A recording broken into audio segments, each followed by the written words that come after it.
What's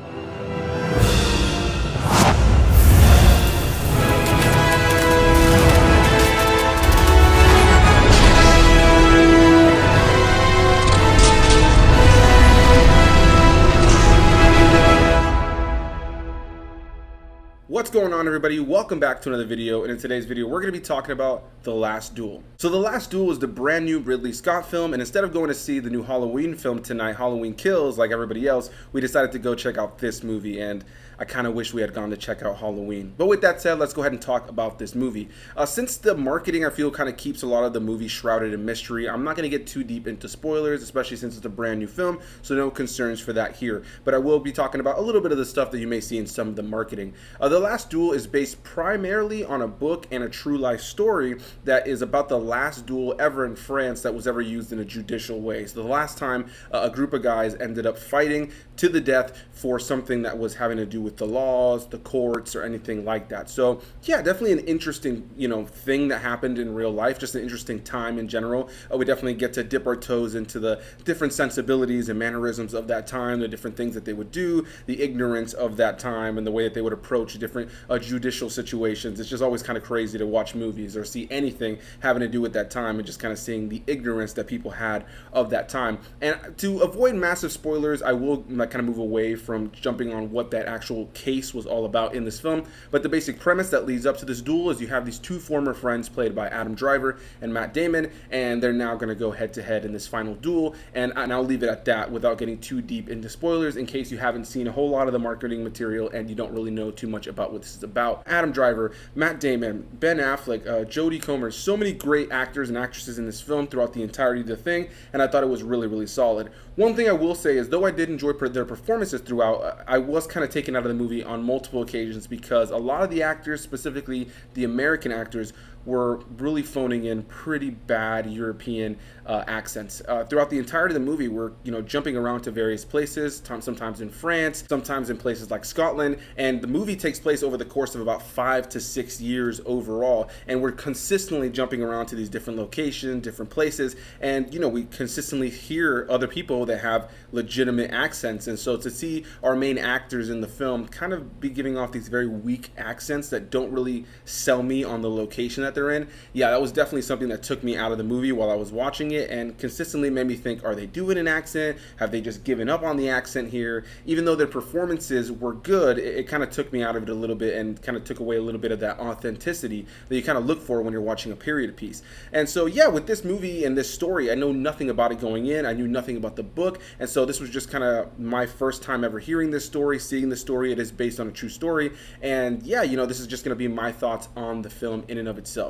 Overall, what I could say in terms of positives, which this film does have a lot of, it's very well made, very well acted. The cinematography is great. The lighting, the costume design, the color palette of the film, the set design, the location, the special effects, both digital and practical. Ultimately, I think the film was incredibly well put together, and the performances were solid throughout.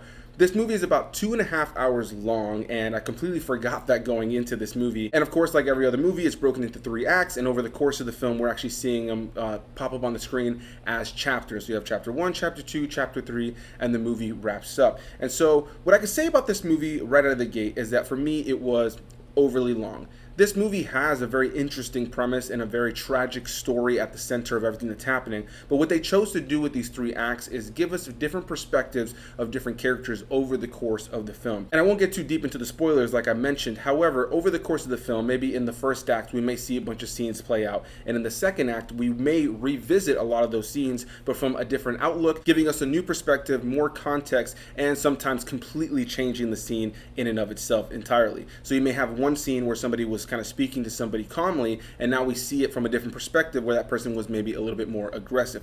I'll leave the comparison to that, but that's pretty much what they go for over the course of the film. But it is a 2.5 hour long movie, and I do think there's a lot of really good storytelling in here, but I found myself quite bored after the first act. The first act was very slow for me while also being very rushed. We're consistently jumping to location, to character, meeting new faces, jumping around, and jumping time a lot of times. times. In the first hour, we're consistently moving through time, and we jump multiple years within the course of the first hour of the film. And that can be executed properly, but ultimately watching this movie, I kind of felt like they didn't really land it the way that I felt it could have made for a more impactful story. Ultimately, I would have loved to have seen this movie told in a more traditional way, because I feel like because of the way that they chose to tell the story, there were moments that I felt the movie wanted me to feel more impacted by. There were moments that I felt the characters were supposed to be more endearing to me. There were moments where I felt like the movie wanted me to be more attached to the characters in these moments, and I just honestly wasn't. And I think a lot of that had to do with the way that the story was told. All broke up. It's non-linear, and they're consistently jumping to the future, to the past. And again, this movie takes place between a 5 to 6 year period, and so we're constantly bouncing around through that, especially when we start a brand new chapter and we may go back and revisit a bunch of scenes that we've already seen with a little bit of new context, or completely showing us how that actually would have gone down or actually did go down. Ultimately, I found myself a little bored at times while watching this movie, but by the time the movie was over, I could genuinely say I liked the movie. It's right on the cusp of being okay and I like it. I'll give it that little edge over to say that I did like it, but it isn't something that I'm necessarily completely crazy about. Now, I did see this movie had an 88 on Rotten Tomatoes right before filming this, and I can't say I'm surprised. I just think that this is a movie that's not going to work for everybody. It's slower paced, and the way they chose to tell the story didn't really leave me excited or engaged in the story until the final act of the movie. The final act, without a doubt, is definitely the best, and Jodie Comer is without a doubt the best part of this film, not only as a character throughout the course of the film that you can latch onto and feel for, but also as a performer. I think she gives a really great performance, and I think also a lot of that has to do with the fact that her character was given far more emotional weight than any other character in the entire film. But to wrap up my thoughts really quickly, what I'll say is I find this film to be incredibly well made. It's a very, very well made film, and I can see a lot of people are going to like this movie. But ultimately, watching it, I was kind of bored. I liked what they were going for with this very intriguing, different way to tell the story, but ultimately, it didn't really have a whole lot of rewatchability for me. It's obviously a very heavy story, so it doesn't have a whole lot of rewatchability already, but in and of itself, it wasn't something that necessarily left me completely floored or excited to watch it again, or even all that excited to tell you guys to go check it out, because even if a movie's pretty heavy and doesn't really have that rewatchability just because it is heavy, a lot of times if a movie is just that good, I will tell you guys to go check it out. And for me, this one just wasn't that great. You know, I think the technical elements of this film definitely give it a notch above okay for me, but overall the story just didn't really grip me until the very final act of the film, and at that point I had already told myself mentally a bunch of times while I was in the theater that I was kind of bored. And one last thing I want to add on here really quickly, guys, is a bit of a trigger warning. This may be a spoiler for some, but I feel like others may need to hear it, and that is around rape. This film does touch on rape. It is a portion of the film. It is a big part of the film, and there are rape scenes in this film. So if you're somebody who has had a traumatic past, or somebody that's close to your life, somebody in your life who has dealt with rape,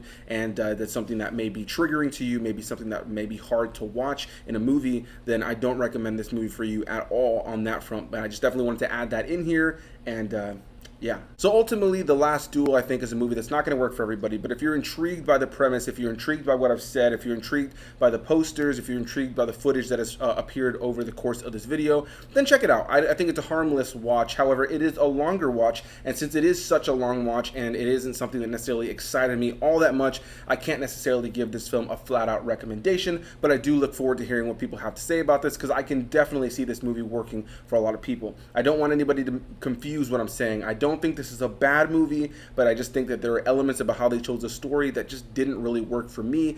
But I can praise that there's so much about the way that this film was put together, how it looks, how it feels, how it was performed, that I do think was really great. So that's going to be my thoughts on The Last Duel, and I can't wait to hear what you guys have to say down below. Have you seen this movie? Are you interested in this movie? Do you know the real life story? Have you read the book? Answer any and all those questions down below. Hit that like button, comment your thoughts, subscribe for more videos, and I'll see you guys in the next one.